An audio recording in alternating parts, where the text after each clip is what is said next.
It gives me immense pleasure to introduce our three panelists today. Professor Dujeepa D. Samarasekara. Professor Dujeepa is a globally recognized leader in medical and health professions education of over 20 years with demonstrated experience in leading impact and transformational initiatives. He is the current director of Center for Medical Education at the National University of Singapore School of Medicine and a senior consultant with the Ministry of Health of Singapore. He has been appointed to head the Center for Development of Teaching and Learning at the National University of Singapore from 1st of January 2020. He also holds the presidency of the Western Pacific Association for Medical Education and is an executive council member of the World Federation of Medical Education. He has expertise in adult professional learning, leading progressive and sustainable medical and health professional initiatives, leveraging our contemporary technologies to create successful learner experience. He is an industry key opinion former who has inspired international collaborations and development of global communities of practice and has authored more than 60 peer-reviewed publications, books, and book chapters in medical and health professional education. He is a visiting faculty in many esteemed universities across the globe, including Harvard University Medical Education Arm, Partners Harvard Nursing Institute. He has also been awarded many international and local accolades, such as the Miles Award in 2014, for outstanding contribution for global medical education and many others. He is also the editor-in-chief of the Asia Pacific Scholars Journal and is an editorial board member in 6 major index journals. Finally, we are happy to say that he is a graduate from the University of Colombo, Sri Lanka, where he obtained his Bachelor's of Medicine and Bachelor's of Surgery in 1995. Our next panelist is Professor K.P. Hewagamage. Professor K.P. Hewagamage obtained his BSc in Special Degree in Computer Science with a first-class honors from the University of Colombo and the doctorate in Information Engineering from Hiroshima University, Japan. He is a professor in computer science in the Department of Information Engineering in the University School of Colombo School of Computing, and he is the current director of the University School of Computing. Professor Hewagamage was the head of the Department of Information Systems Engineering of the UCSC and the coordinator of the e-learning center. He was also the coordinator of National E-Learning Program, a project funded by the Swedish International Development Agency, and was the principal investigator for many international. He has helped the University of Colombo to establish international collaborations with many foreign universities. He is a visiting researcher of Stockholm University, Sweden, and Shishman University, Japan. Professor Hewagamage has 3 research interests in areas of computer interaction, software engineering, e-learning, ICT for education and development. He has authored and co-authored more than 125 research publications during the last 20 years. And he has received more than 20 national and international awards for his scholarly work in research. Those awards include the prestigious Professor Mohan Singh Award for Outstanding Computer Science Graduate in 1994 and Research Excellence Award by the University of Colombo in the years 2004, 2006, and 2012. And also the UNESCO Award for ICT for Education in 2007. He is a senior member of the IEE, a member of ACN, and an academic advocate at ISACA, and he is a chair of the IEE Computer Society chapter in Sri Lanka. Our final panelist is Dr. Pandula Siribaddana. He is a senior lecturer in medical education at the Postgraduate Institute of Medicine at the University of Colombo, with research interests in educational technologies, ICT 4P, public health information systems, and blended learning. He is a medical doctor by profession and obtained his medical degree from the Faculty of Medicine at the University of Colombo.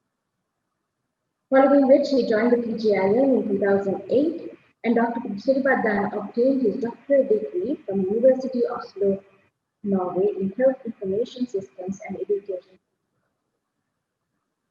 He has been a part of the specialty board in biomedical informatics at the PGIM since its inception and has contributed towards establishing biomedical informatics as a specialty in medicine in Sri Lanka. Dr. Siribaddana conducts trainer training programs for trainers at the PGIM and has contributed to capacity development in educational technologies among university staff members and trainers in medical education. Dr. Siribaddana is also the lead for Commonwealth Digital Health Awards and a member of the roster of experts in digital health at the World Health Organization. So we will commence our panel discussion now with all these eminent personalities. I will hand over to Professor Castella to open the floor. Thank you, Dineshan. And we welcome this eminent panel of speakers and discussants as well. Because today, in this session, we will try to have a different approach with a discussion rather than a series of presentations. And embracing digital education, we will first try to see your opinion on certain aspects of digital education. So I will open this poll function and launch the polling. And I hope all of you just,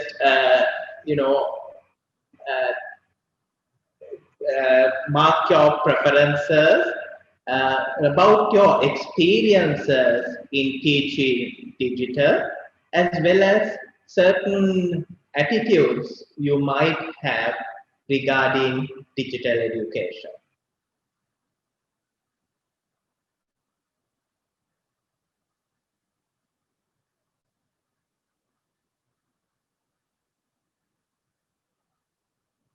I hope you can see the poll on your screen.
We'll give it a few more seconds.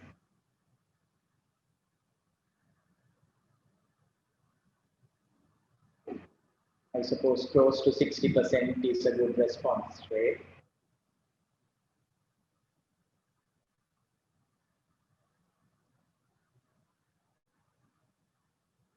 So I shall end this poll and so you can see, okay, so we have one more respondent. And it seems that quite a few of you in your current teaching has gone digital, more than 50%, 80% of the response. And let me end the poll and then gather.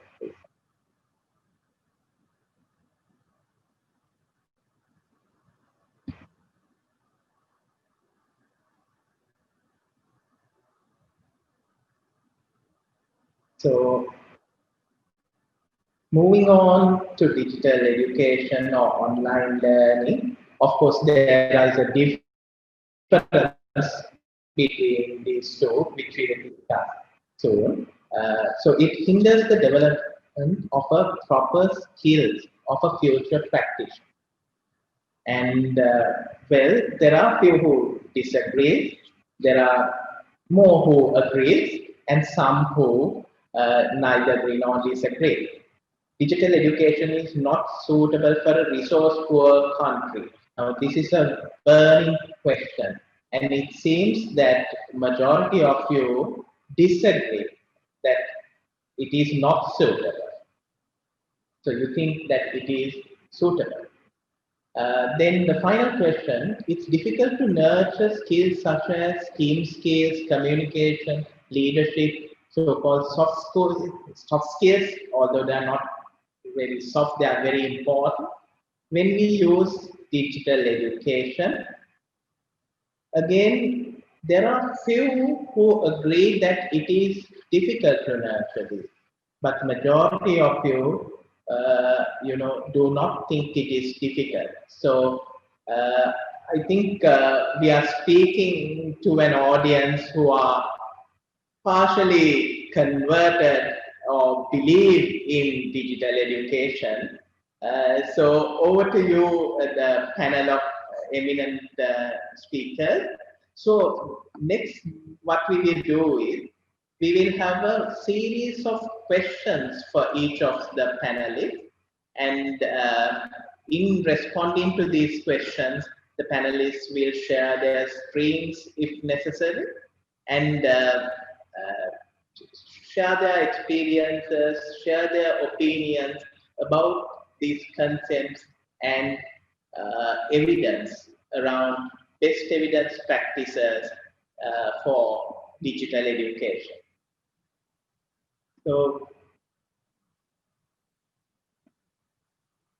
So I think the first thing about this topic is to try to understand what these concepts are. And I'd like to invite the panelists to give your opinion on what you mean by digital or digitalizing education. Maybe we start with Pandula.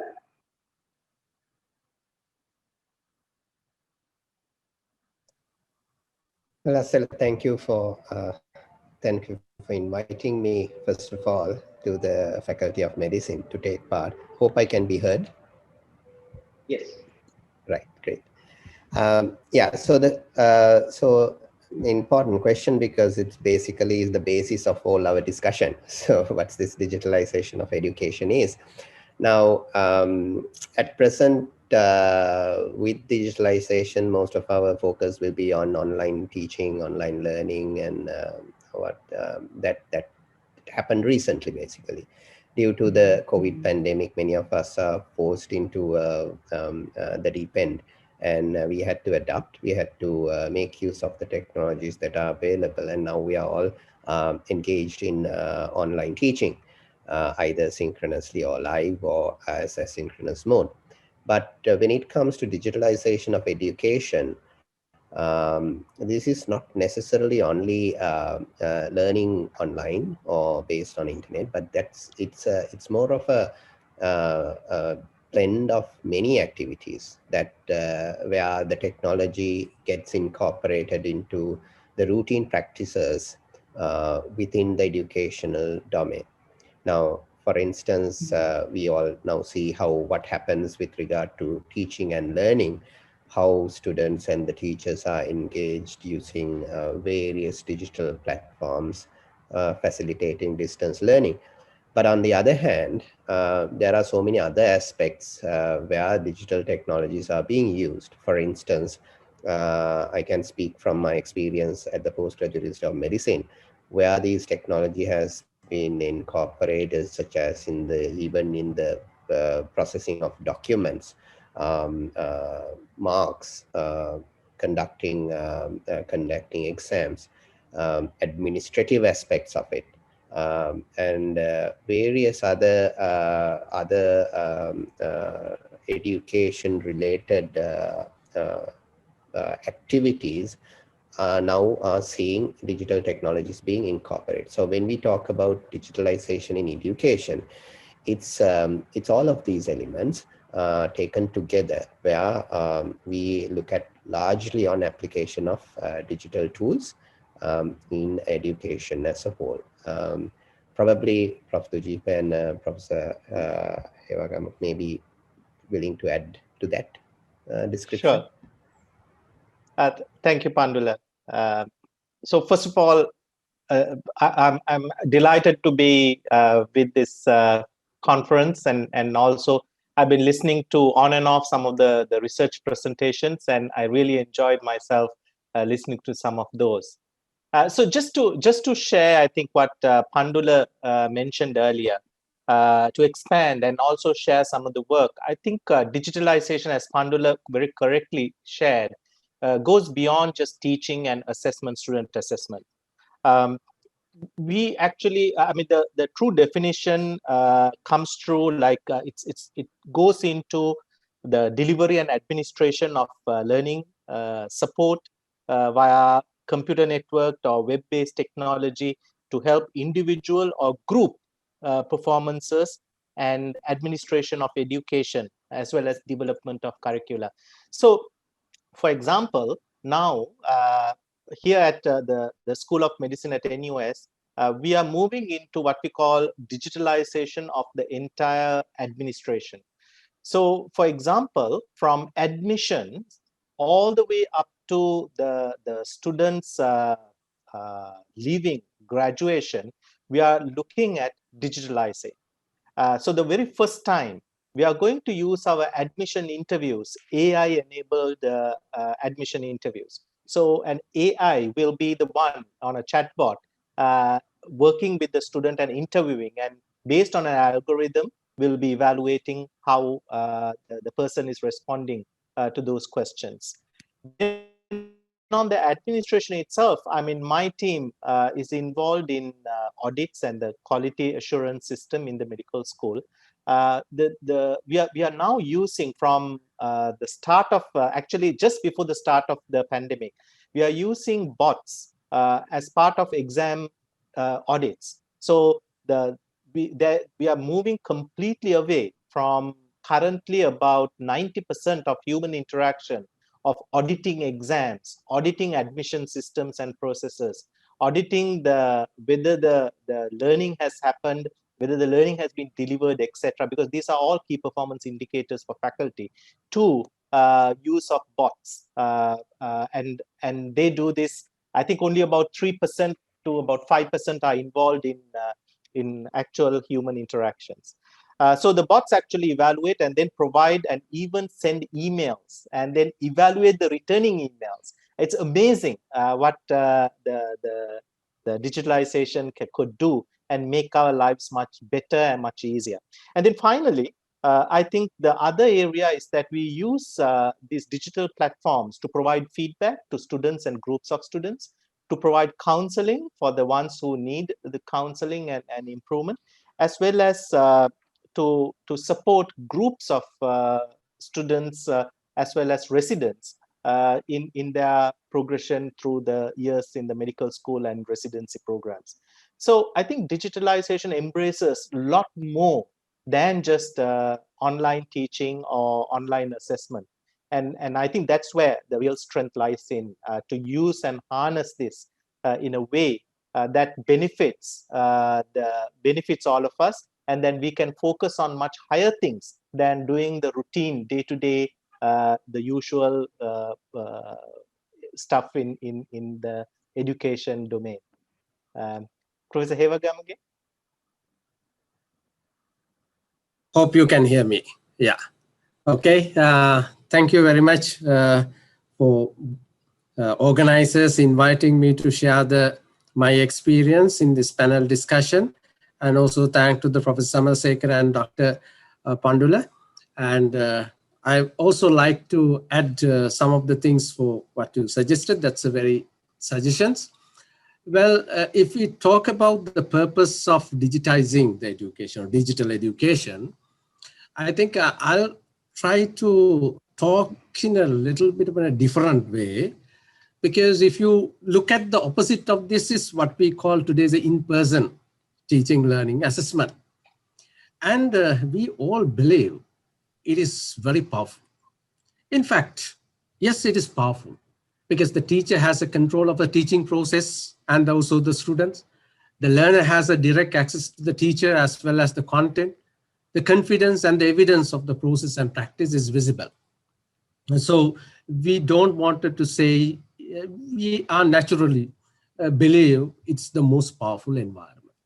Well, it's a traditionally, it's there, I think it's from the from ancient time, from the Dujeepa time to up to today, we believe that one.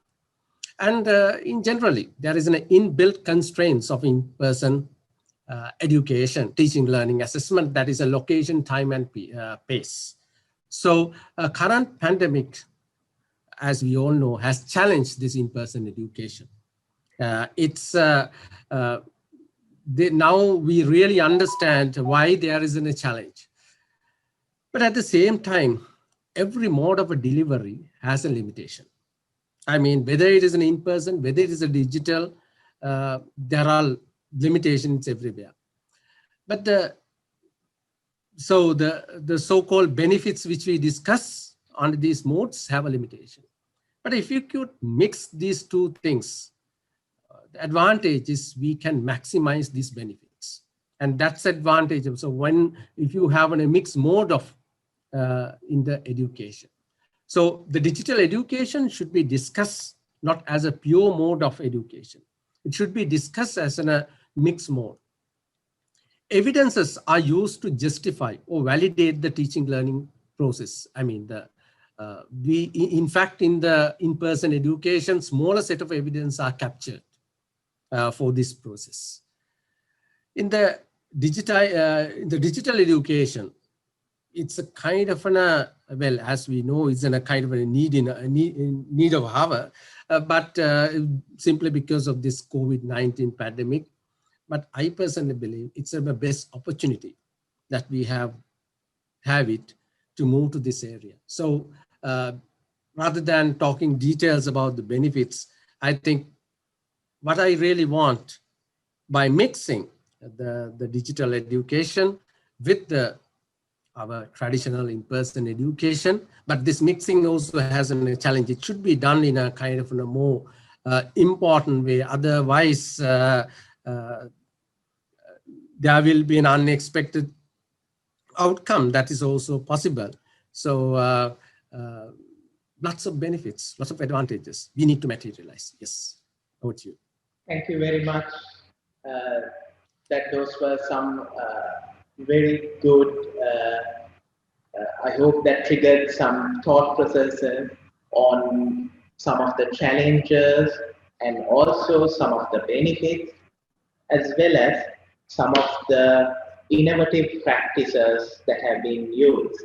With Professor Dujeepa actually highlighted a few. So I'd like to ask Professor Dujeepa again, now what makes one of these innovative practices in digital education, what makes it a best practice or best evidence practice? Because we are in a research symposium, and in that context, what do we mean by best evidence practices in digital education?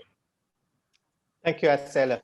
Yeah, extremely important question, because you know that there could be different ways that people can adapt digital education or teaching online, or developing programs and courses blended, or even pure online courses, etc. Now the issue is that when we follow someone's own way of doing things without focusing on what are the best practices based on good research, best evidence research, it's a hit and miss. Sometimes it may work, sometimes it may not work. So what are these best evidence practices? Best evidence practices, by definition, are practices that have been rigorously studied and evaluated and accepted as practices that would work in certain situations. For example, there are many ways that you can, as Professor Hewagamage mentioned earlier, that mixing of both in-person and online learning.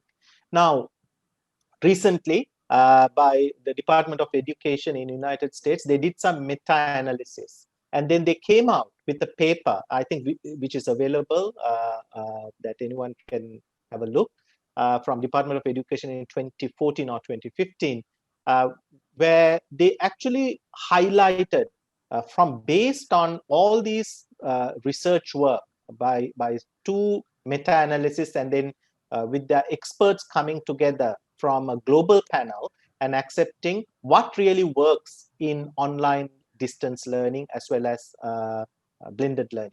So that is based on best evidence, because they have looked at all the research in this area and identified what are the areas, which approaches work, which approaches will not work. And based on that, the panel agreed that these are some of the things that we can use.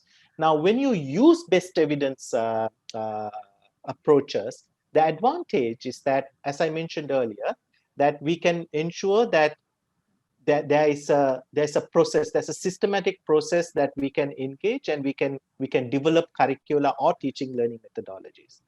The second reason is that we can evaluate the impact. We can compare our approach with another and say that, okay, based on this, I have engaged in this systematic process or scientific process based on these approaches. Now, these are the areas that really worked, and these are the areas that didn't work. Otherwise, it will be anyone's approach, right? So you have a comparison. You can look at what are the impact that particular approach is. And then lastly, it adds on to the literature, so that you are, as an academic faculty, you are building on to the evidence base.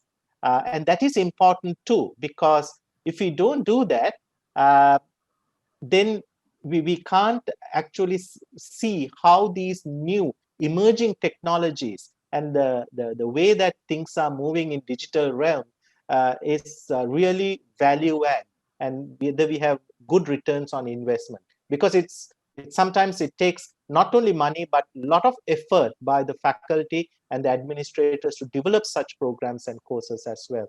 So I think those are some of the reasons. I went beyond just the best evidence, what is best evidence, but those are some of the advantages of following best evidence based on research and based on experts gathering this data and making those approaches as best evidence practices. Thank you very much, Professor Dujeepa. And now moving closer to home, now an oft-made criticism against digital education, although today's audience may not seem to think that much, is this best evidence is generated in Western context, where the technology may be more advanced or resources more available, or people more technically savvy. So is that the real context, or what are the actual challenges faced by staff and students in low and middle income countries? Are there real strengths among these staffs and students in embracing digital education? Are there best evidence practices that are more appropriate for LMIC context? Some questions over to you again, to our eminent panelists. Maybe we can start with Professor Hewagamage. Yes, I think when we talked about the challenges. If we don't have challenges, then there is nothing to gain. I mean, we need challenges, then only we can win something. Okay, success could be defined. If there are no challenges, it's very hard. Many challenges we see even in in-person education. I think people face so many challenges, no time to explain, everybody knows it. But if we carefully looked at these challenges depend on the individual. A challenge for one person is not a challenge for another person. A challenge for one community is not a challenge for another community. So that's the same thing we realize in the digital education. I think it's the common, the biggest kind of a challenge we see is the accessibility of the equipment, tools, or services. It's the main thing as we can, when we looked at. And whether you have a computers, whether you have an internet access, that's the people say we don't have the access. So the first challenge the people face in the digital education is to get those resources.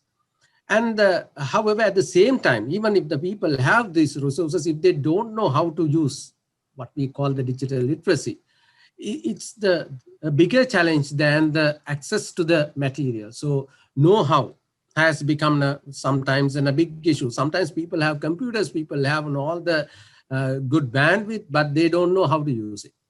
And they are not aware of some of the opportunities they can do using the same tool.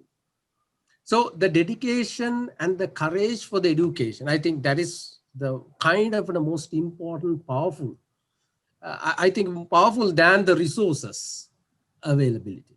And that is the way we have seen throughout the education, that is the most important thing. And it is the something what we really need to materialize to overcome these challenges. So the number of challenges, there are a lot. I think it's we can spend hours of discussing. For example, very recently, I also involved with the ADB on a survey on higher education, where all the universities were asked through the UGC to reply for a survey. In that survey, we gotten a replies from almost all the public universities and the private universities about the digital education challenges. And the biggest challenge was this access to resources and availability. But at the same time, we realized know-how has also become a big challenge where we really need to address in the coming. Yes, that's my. Thank you, Professor Hewagamage. From Dujeepa, seeing it from a different perspective in the Asia Pacific region and in Sri Lanka in particular, what do you think may be the challenges as well as the strengths? Thanks again for that question. So before I reply to that, I just want to quote from the earlier discussion I shared, that this is actually a publication by Rachel Aston, Michael Henderson in Studies in Higher Education. It came out in somewhere in 2015, 2016. Now, the quote is that the students' access to technology is no longer a privilege. It is a prerequisite for full participation in high quality education and opportunities. So as Professor Hewagamage mentioned, that this is something that we are moving into the 21st century. We are almost 20 years down the line. And there's no question that if we are going to progress and we are going to develop, we need to develop our own technologies, etc. Now, the second thing that I want to share is that, as I mentioned earlier, that if we don't in middle income or poorly resourced countries, if we don't engage and if we don't systematically evaluate the impact and then report that and publish that information, then no one will know that what really works in those countries or those situations or in those institutions as well. So that is, again, as I mentioned earlier, adding on to the literature, adding on to the scientific basis. And that's, as part of an academic in any institution, our responsibility. And we need to do that, to add on to that and to say that, yes, this may work in Harvard or in Oxford or in Australia, but this may not work in a poorly resourced country, in African or in Asian or other subcontinent, Latin America, etc. So I think that is important. So let us now look in a kind of, I want to very quickly break it down in a systematically, why these challenges and how to overcome these challenges. First of all, I think if the institution, or if we take, like for example, in Sri Lanka, if we don't have a policy from the very top, right? The purpose, why do we want to digitalize? Now, that's the first thing that we addressed at NUS. At the highest level, at the president's office at NUS, they discussed and they shared that if you're going to move, we have to have a policy on digitalizing, right? So the university administration discussing with the way that the Ministry of Education and Higher Education, how the country is moving towards and what are the gains that they are focusing on, the outcomes, the university came out with a digitalization policy. From there, the School of Medicine, Engineering, Computing, Faculty of Arts and Social Sciences, we all developed our policies aligned to that. So you need to have that policy or guidelines why we are doing the purpose. So once that purpose is crafted out, from the university authorities to the faculty level authorities, etc., now they need to operationalize that. They need to provide the necessary resources based on what is available, what is possible, and what through different networks, what kind of support that we could give. So I think that is important. And this is where most of the time that things go wrong, because there's no policy.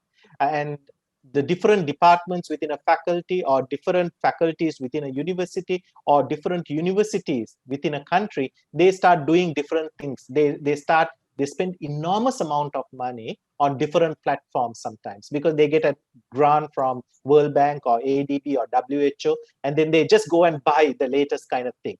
And then another department will get another grant and they will go and buy something else. And it's a waste of money, waste of resources. And then at a faculty level, you can't integrate these systems. They don't talk to each other. So therefore, that at a higher level, this needs to be there needs to be clarity. And we need to come out with the policy as well as what kind of resources that we would give.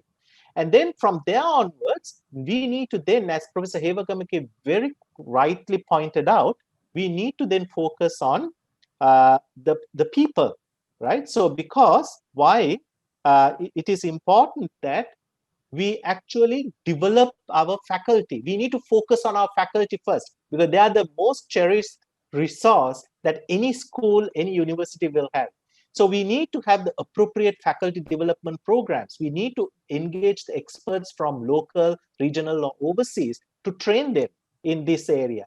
We need to develop incentives. We need to align our promotion and tenure processes as well as, extra, if you're giving bonuses, at NUS we get bonuses, right? If we do well. But I know that it's in Sri Lanka that we don't have such things, or even awards, right? Highest level awards. So we need to then actually align those so that the faculty are really incentivized. They become innovative and they start doing that. We have our even funds from the university called the LIFT fund, which stands for Learning Innovation Funds for Technology, which can go up to about 1 million Singapore dollars. And faculty can apply and get those grants to develop their platforms or their teaching learning, or like I said, we develop our bots, etc. from that fund. So it's a process that needs to be supported. It cannot be just left to different people to come up with their own thing and etc. And then finally, I think you need to have a way of evaluating the impact and telling, okay, this really works and we are going to adapt this throughout, or this probably we need to let go and this is not something that is useful. So I think we have to have that structure. And if we have that structure based on our resource availability, our know-how, etc., then I think most of the challenges we could overcome. Thank you.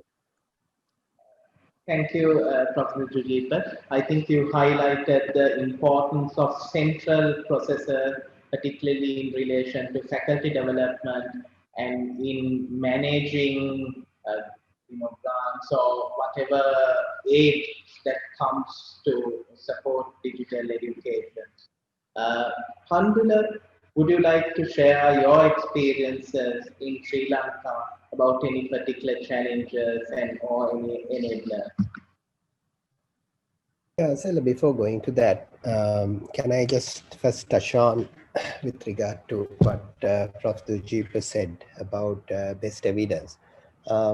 And I think what Prof. Dujeepa also was highlighting is the fact that certain evidence, and the second question that, the question that you asked, Asel, that the evidence emerging from elsewhere, whether that will fit our needs and whether that will fit an LMIC context, such as ours.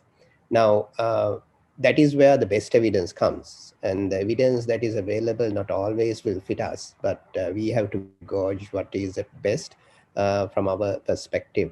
Now, that would require for us to weigh between quality and the relevance, or quality and the validity, or even quality versus the context when evaluating certain evidence. So I think best evidence comes from the perspective of our own. And we as educators or teachers in higher education, in medical education, should now be equipped with assessing that evidence. And I think that is an important element that we also tend to lack, and that we need to develop among ourselves. And at the same time, not having our own evidence is also an issue, because that's what Dr. Dujeepa also said, that evidence must emerge from our context also, the undertaking of research on what best practices are and where the challenges lie and what are the best approaches to overcoming that. And that engagement among our teachers is also probably lacking, particularly because the digital interventions or the digitization of education has been a slow process until recently. So that is about best evidence. And as Prof. Hewagamage also said, one of the biggest challenges that we have is access. My experience with postgraduate education is somewhat different because of the type of cohort that we serve to. But even then, we do experience the issues, even, to the extent that when we do a live conversation such as this, if you plan your online lecture in the mornings, you find it difficult to kind of engage live with your audience, because the audience question will be heard about several seconds later, and by that time you have moved on. So, our technology still sometimes is lacking to harness its full potential. So the connectivity, the resource availability is a problem for all those who are concerned. However, when we look at this, distance education, online education, or whatever you call it, in a different perspective, in a lighter note, one might say that distance education starts from the 20th row onwards in a lecture theatre.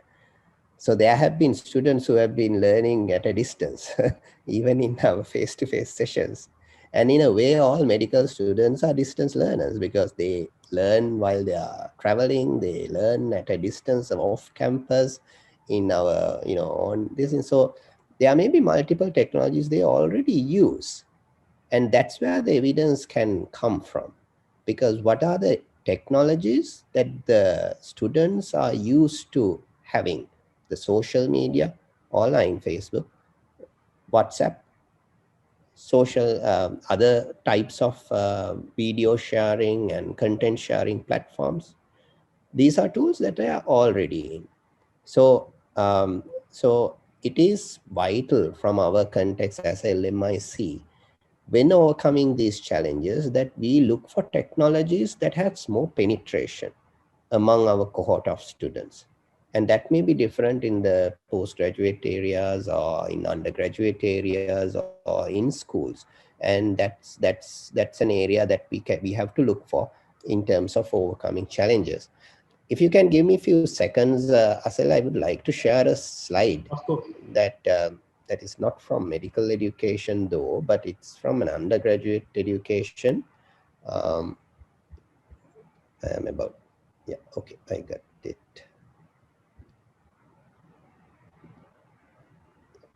I hope you can see this.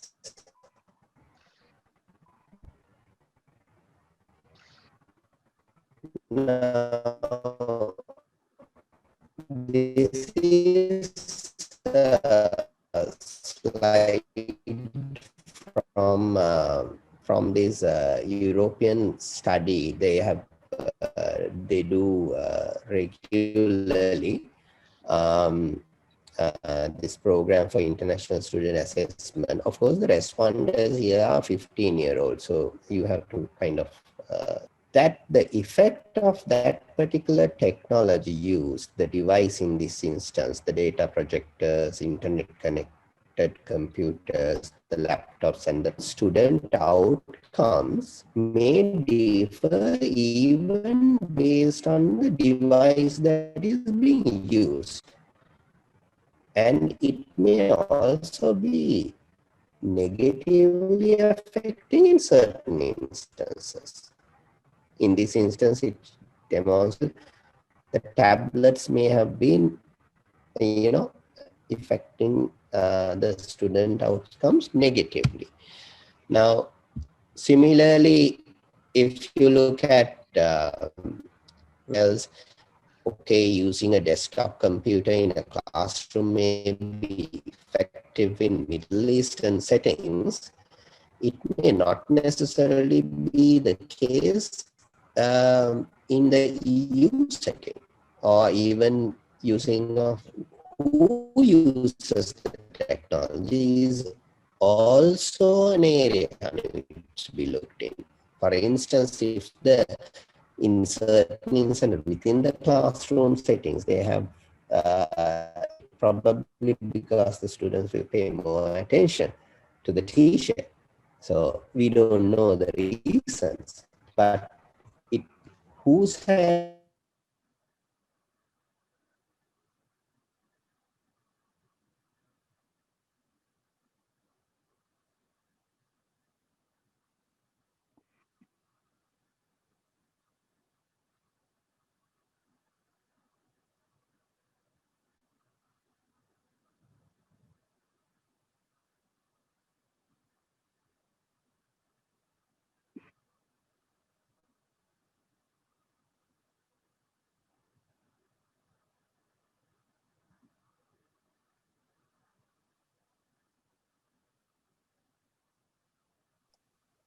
I think we lost. Yeah, we may have Pandula joining again. Sorry. Yeah. All right. So, sorry, but I don't know where I kind of broke off. But what I was saying is that depending on the maturity of a system also, an educational system, the implications of a technology might differ. The impact of the same technology used in different contexts might also change. So I hope Asela, that adds to the perspective or the discussion that we have been taken forward. Yes, it certainly does. And I think, as the panelists have mentioned, challenges with regards to accessibility and digital literacy are there. However, we need to recognize that we are dealing with a generation to which digital technology is quite familiar, and that we need to understand what works, what people are familiar with in our own context, and adapt the best evidence practices towards that.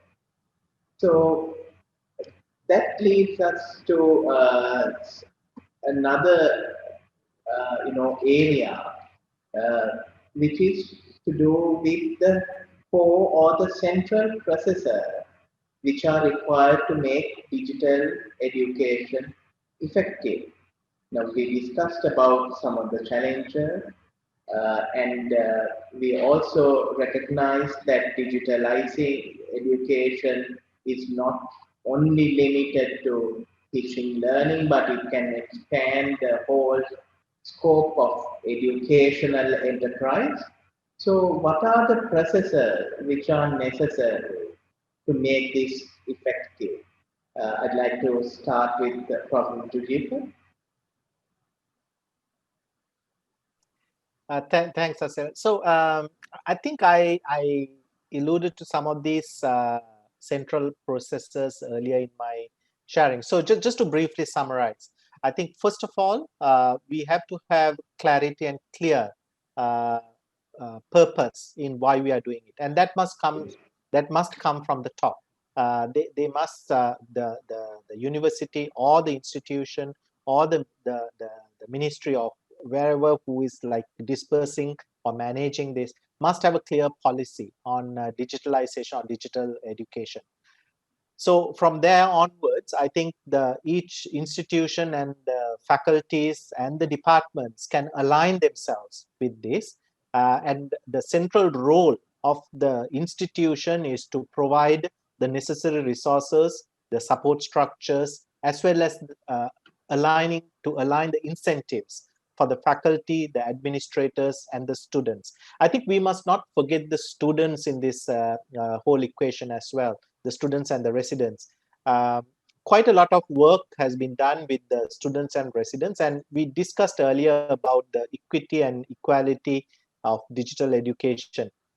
Here, I think there's a lot from the center that we need to focus on and how to support them. There's a very interesting article in Times of India.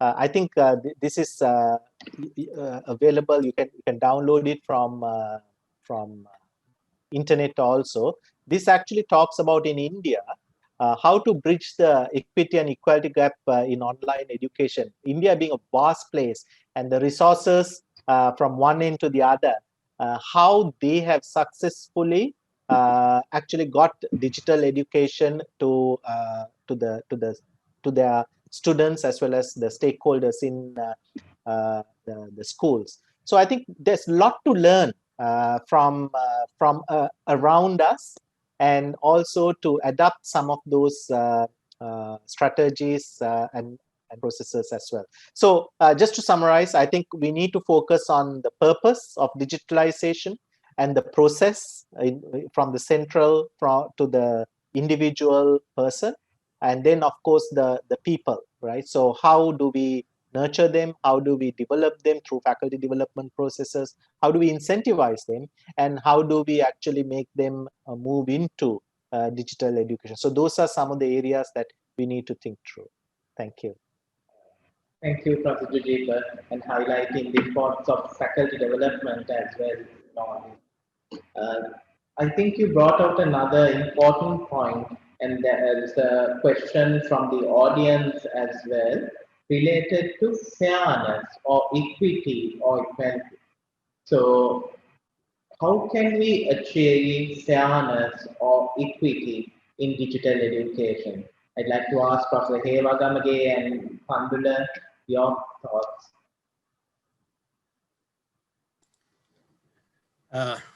Yes, Asela, I think fairness and equity are the common question that I see when it comes to the digital education.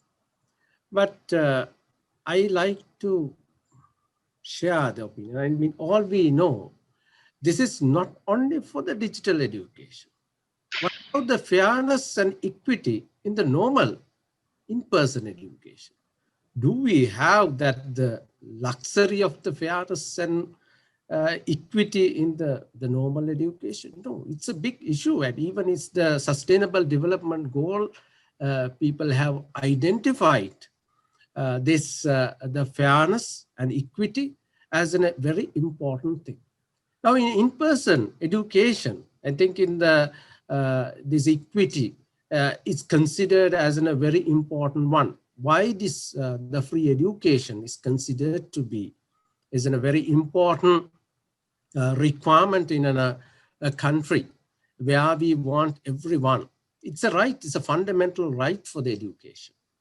So in my understanding, when we go for a digital education, the most important thing, it could be easily take to the grassroots level, a large number. The power of the education that comes from the number of people who could benefit from that process. But the digital education could open, I mean, it could reach to the large number. Of course, we need to address some of the issues. But when we are addressing the issues, we also have to expect we can't solve all the problems overnight. There are lots of issues. There are lots of challenges. And as I mentioned earlier, challenges vary from a person to person. Who has a computer, who has an internet access, having a problem of accessing the internet just because of the location of his house. I mean, I have seen some people who are living in Colombo who are facing problems of internet access just because of the signal strength. The signals are not reaching to them. So at the same time, this has to be addressed. And again, educating people how to overcome these challenges are very, very important. And the fairness, when we really considered in education, this is another debatable thing. Is it really fair? I mean, sometimes we see lots of cases, lots of complaints, even the student feedback. Sometimes students complain to the teachers. And it's a very difficult to assess these some of the cases when the student says, and sometimes students are not satisfied with the teachers because they feel they are not assessed fairly, and lots of things like that. But in a digital education environment, what I have seen, I mean, the framework is so powerful, and where we can protect as well as build the confidence of all the stakeholders. So sometimes that's what I say is a digital education is more powerful than the in-person education when we can easily address, I mean, the fairness issues could be addressed in a different way. And also that will help us to build a better confidence, the confidence of all the stakeholders, especially the teachers and students, that will promote the process of education and will take the things forward. That's my opinion on that. Others could add. Yeah, Asel, I will also bring in some of my own perspective that based on a study that I did some time back with regard to equity in education. So this was one of my doctoral research work where I looked into equity in health professional training when you actually use digital tools. Now, this was actually based on a low and middle income setting. It included Sri Lanka, Kenya, and Ghana. And there, what we kind of recognized is that this access is not necessarily a standalone thing in terms of digital divide. There are so many things that can create inequity when it comes to access. I mean, I think it is the same even with mature students such as medical students or professionals such as, even in terms of specialist training, that divide is there. But what can prompt corrective action in that instance is not necessarily think it as a deficiency in technology or lack of framework, but if we start viewing it as hindering a right, Because now with digitization of education, that becomes a right as against a privilege, or as against another mode of education which is optional. It becomes a right. When it becomes a right, you need an approach which is rights based. And in that sense, there are 4 dimensions that we look at. That is, one is availability, that is creating opportunities for everyone to make use of digital based education. Then you have accessibility, that is where whether that particular group of students are able to access, even if it is made available. That what happens when we make available things online, whether the students are able to access. Then whether it's actually acceptable, whether acceptability is met. Acceptability is whether that particular training fits the cultural values or the belief systems or the language of that particular group of students, whether that requirement is met. Lastly, the adaptability, that is where that particular technology or the digital framework meets the learner's needs, and whether the outcomes expected of that particular program. So in terms of addressing these issues, I think we have to have that kind of a holistic approach, which will kind of fit, create a framework, the policy structure, the governance structures required to overcome this issue of inequity that we experience. Over to you, Asad. Thank you, Pandula. And I think the discussions that we have had, some of you might think there are no hard and fast answers, but certainly I think the panelists have given you some workable frameworks through which we can look at the evidence which is out there and use it for our own context. So, a brief question to Professor Hewagamage, particularly related to that accountability that is there embedded in digital platforms. What are the tools that you see that we can use to evaluate the usefulness of our digital education practices? Okay, when we talked about the tools which we can use to evaluate the practices, I would like to say these tools depends on the learning environment, the digital learning environment that you are using. I mean, this is commonly we know that the learning management system is the one thing where we do it. But the most important thing is the data or evidence for the tool. Okay, the environment should be smart enough to collect these data.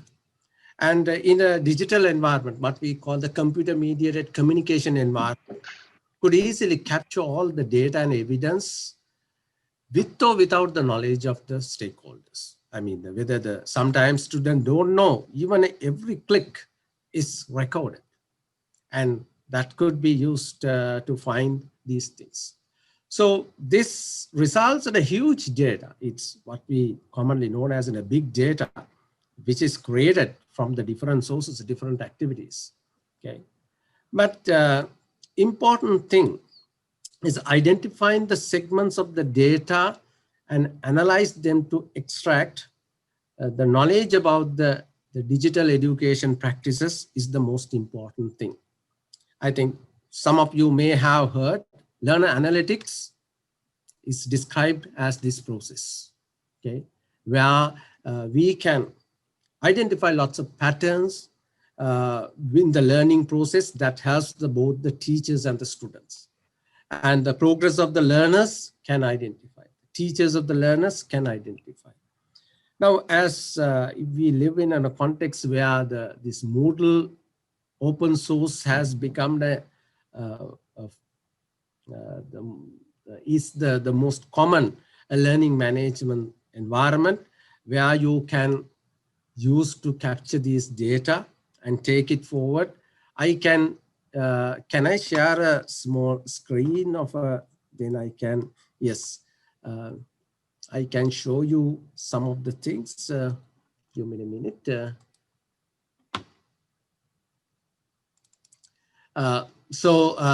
This is if you just Google it, you will find the Learn Analytics tools. I mean, that there are lots of resources like that.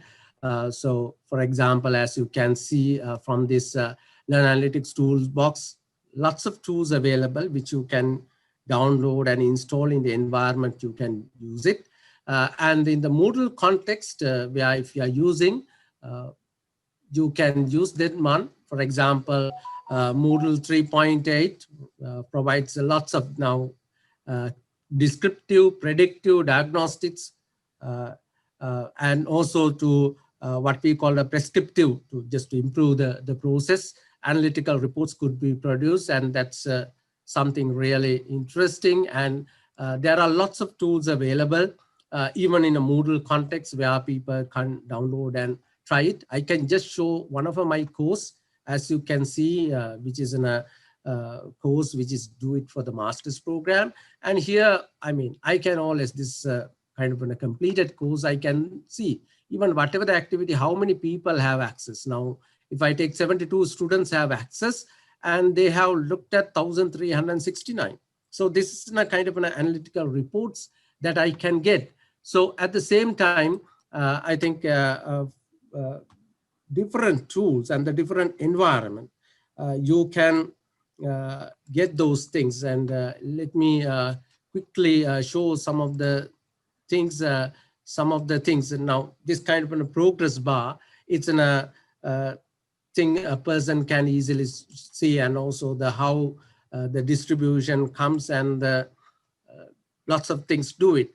Now at the my faculty, we use a kind of we do a lot of research based on the Learn Analytics, and one of the project is where we gather this data and try to create an instructional design framework for designing the course, which helps the teachers to design the better content for the learners. At the same time, the learners will be able to see different the data, as well as different reviews. So that will help the people, both all the stakeholders, to do to involve, to interact in the learning process more effectively. So what to you, that's my suggestions. Thank you very much, Professor Hewagamage. And I think, as you mentioned, it is all about selecting, it is all about having that central framework, and so that the data is used selectively, and, as Professor Dujeepa mentioned, used for the appropriate purposes by the appropriate people. And in a framework where, collective framework where this research evidence is used to improve our practices, to review our practices and improve them. So in that context, and thinking about the future, I'd like to finally ask Professor Dujeepa and the other panelists, what is the future of digital education? How can we as Sri Lanka benefit? Thanks, Asela. I think that's an appropriate question to kind of sum up all what we are discussing. Well, one of the things about, as Professor Hewagamage mentioned, is that the enormous potential of having this, our education going online, being digital, etc. So the benefits of using learner analytics, benefits of reducing the resource intensive processes, which delays sometimes most of our work, and also getting effective and impactful outcomes can be alleviated or mitigated through digitalization of education. So what I'm seeing, especially in medical education, it's exciting. We are now moving into an area where, for example, even using like simple tools like the Google Cardboard or the Google glasses, that is little at a higher level. We are moving into areas where the students from the very beginning of their medical school career or the nursing education or pharmacy, they can be immediately taken to their future practice environment and make it relevant why they are learning the basic sciences, basic science concepts and constructs. We are moving increasingly into mixed reality, especially in for them to learn about anatomy. They actually go and immerse themselves in anatomical dissections using mixed reality or in virtual reality using these tools, from low fidelity to high fidelity simulation. So there's a lot of things that are happening right now in this context, especially use of digital education, and the benefits are tremendous. But also it comes with, as earlier Professor Hewagamage mentioned, a lot of issues. So now in our medical school, the moment the student gets into our medical school, they get a iPad and or a tablet, and that all their learning materials, their textbooks, their schedules for the entire 5 years are all in there. And then they just follow that and use that. So that has actually made the learning more smoother, and also seamlessly integrating it into the curriculum as well as their experiences, etc. So I think moving forward, these are quite interesting and useful areas. But as I shared, there are disadvantages. One of the main disadvantages is that while we collect a lot of information about the learners for their benefit, this needs to be protected, because we are having increasing amount of people trying to steal this data, because this is useful and valuable for different vendors and the others. So you have to come up with even more protective layers. There needs to be personal data protection acts that are now in place, where even if I can go to jail if I release some of the data even inadvertently of people who are coming in. So the very strong personal data protection acts that are now put in place globally, trying to protect this information by putting layers of different security systems and processes, and making sure that the users are protected. So that's one area. And the last thing, I mean, I can go on talking about what's the future and create a very futuristic thing. But one thing that would be quite interesting for most of our academics right now is something that is now really developing in many of the major academic institutions. It's the digital scholarship. So while we are still looking at when we come to promotion or tenure processes, your impact factor, the Scopus impact factor, or the field weight citation index of you know, how many things you have published, we are now looking at Almetrics. We are looking at how much of people in the digital world have interacted with your research work. How many of them have downloaded, read digitally, or have interacted, commented. And we are now developing rubrics to evaluate this, your digital presence. Because if you are moving into a digital scholarship, a digital education, we need to encourage and incentivize faculty to also to move into this digital scholarship. So that's a huge work right now at the National University of Singapore.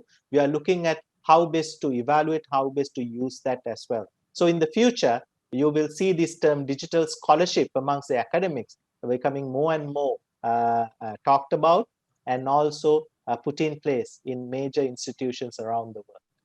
Thank you. Thank you. Professor Hewagamage or Hamdulillah, anything you can? Final. I mean, the future of the digital education, if we talked, I mean, the first thing what I will have to say, you have to adopt whether you like it or not. Otherwise, we cannot survive. That's the most important thing I like to mention. At the same time, the power of the education depends on the size of the community to which the education could be delivered. And that's the main reason why the free education has become a very important the requirement and the kind of methodology in our society. So the digital education in the country, of course, will change the landscape of the education and all other development. That's I think it is very obvious. And but however, it is not automatic.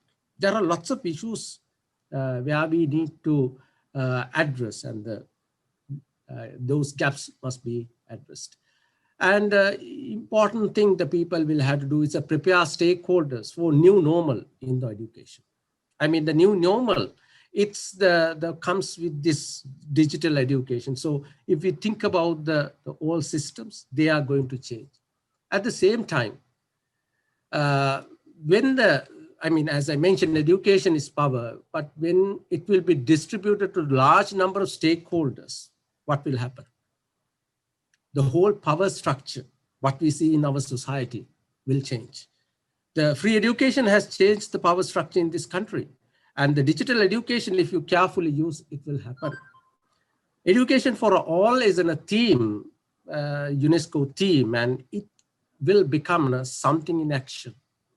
At the same time, the most interesting in today's context, we see the digital education as something where we just share the content, students access the content remotely, and they can follow the lectures and normal practices. But the future of the digital education comes with a lot of intelligence services. Now, for example, we were talking about this proctoring systems to validate whether they are the real learners.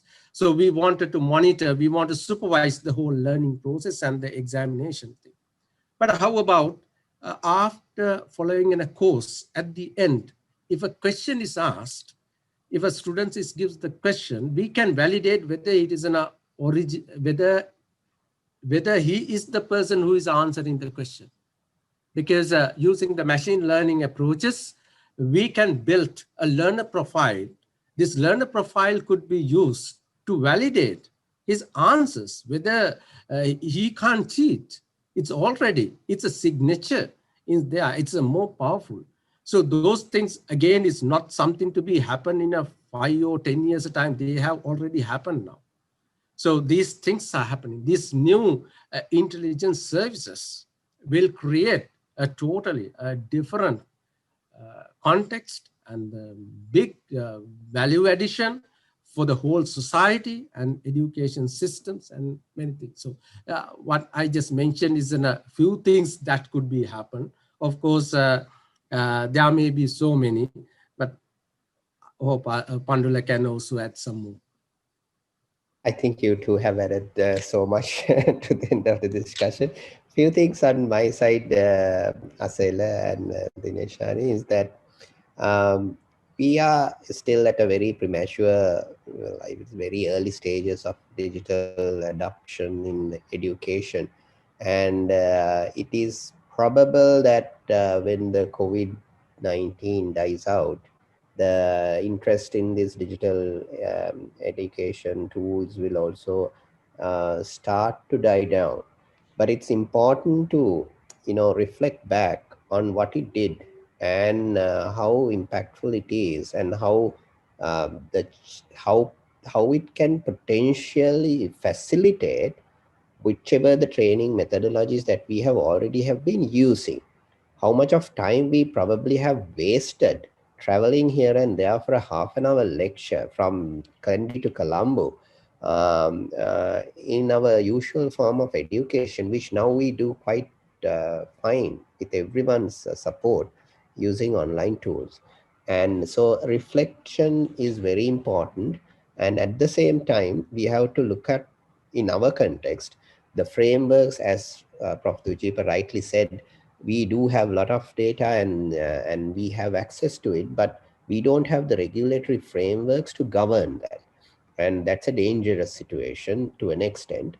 And I think that is also needs to be there, at least within the university system, as a self-regulatory mechanism, so that builds trust on the systems among the students, and also to to be vigilant about market forces, because that's something that ultimately impact on what we choose, our decisions, and what our students will ultimately be getting. Because we probably know little, but the market forces will know a lot more. And it may be easier for them to convince us sometimes in terms of what technologies we should be using. And that's where the best evidence comes. And that's where I think we must keep our eyes open and adapt best evidence in terms of making our decisions. So I think that's On some that of my same thoughts. note, I would like to ask Dr. Pandula whether we can foresee a policy change in the near future that will protect the educators and also the people who have the data on digital education. I think unless we have a lot of advocacy from the academic society or the community, it might not. So it's always best for us to make some more small changes. For instance, even at the PGI, we found it that some of our online courses are not really supported through our frameworks, through our prospectus, examination mechanisms, the way we release results or give feedback. So these needs to change, and that can be done within institutions. We don't need to wait until policy changes take place. So in our own way, we can do certain changes within our departments, within our faculties, within the institutions, and also within the wider framework within a university. So it must change, I suppose, and I think we all should be advocates of that. Just very quickly, I think Pandula, you hit the nail on the head. I think it is extremely important that we develop even within ourselves some policy and some guidelines, because I have seen here where there's, I mean, quite a lot of resources. I call them the technology mercenaries. They come and once you get their product or their services, you are kind of bound, right? It's very difficult to move out from a platform. So that's where the best evidence comes through.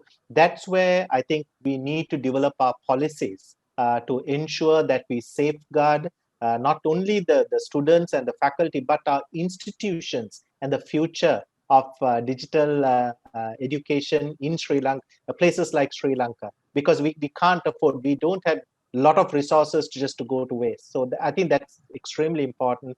And that's something that as a community, academic community, we can come together and really focus on to develop for future. Otherwise, future will be very bleak. Thank you. Thank you very much. And I think that was a very important concluding remark, because you would have noticed that none of the panelists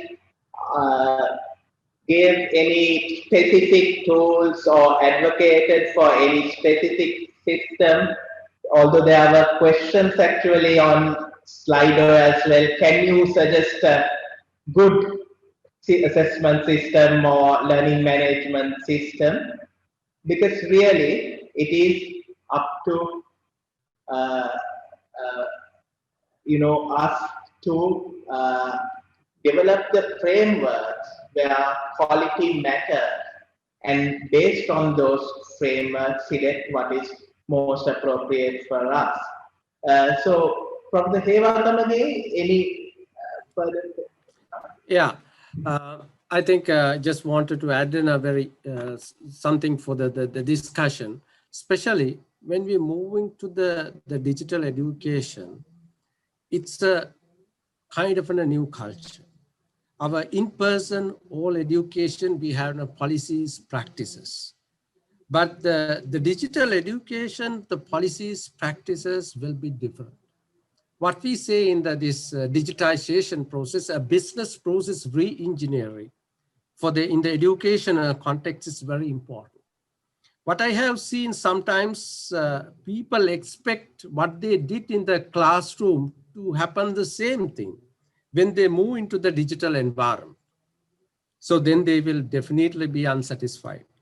Some of the things sometimes is possible, but very limited. This paradigm shift is very, very important. The real value of the digital education comes through the learning context rather than teaching context. And this changes should happen, as Pandula mentioned, should commence from the grassroots levels. I mean, from the teachers, from the courses. Well, of course we need, and I agree completely, we need policies at the top level. So it's in both the bottom up and the top down approach. We have to mix it again when we move this, the process change. So the process change, we need policies, we need people, we need practices, and we need the people to think in a new, different way, where the innovations comes a kind of a very interesting things. Things are around us, but it doesn't happen automatically. We really need, I mean, what I see the teachers can think about, mixing them based on the requirement to create a very interesting innovations to take it forward. That's all. Thank you very much, Professor Hewagamage. So, as all the speakers mentioned, the future is here now with digital education. Digitalization has come to all spheres in our day-to-day life, and in education, particularly this COVID-19 pandemic has made us realize that we need to embrace that. But there are so many advantages rather than adapting to delivery during the pandemic, and we hope that we will not forget them but continue to move forward.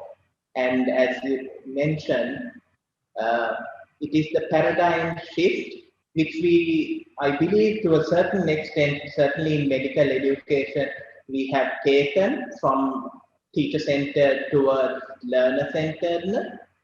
And in that, you would notice some of the frameworks, some of the things that the speakers mentioned are hold true, even if it's in person or digital education.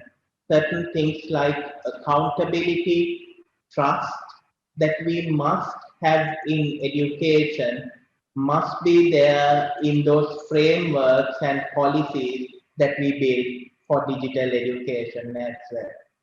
So with that, we'd like to conclude this session, and thank you so much for all the panelists. And Dineshani. Thank you so much. I think Professor Asela has recapped everything very well, and so we will conclude our panel discussion on best evidence practices for digital education. Thank you so much. Thank you very much, Professor Asela and Dr. Dinesh. Thank you, Asela. Thank you all. Thank you very much. Thank you. The next item of our agenda is the award ceremony. So, ladies and gentlemen, the live streaming via this link will be over from now. To join the award ceremony, YouTube viewers, please go to the YouTube link in the description box. Zoom viewers, you can find the other link you received via the invitation email. Thank you very much for joining via this stream. We will be meeting you again in the award ceremony.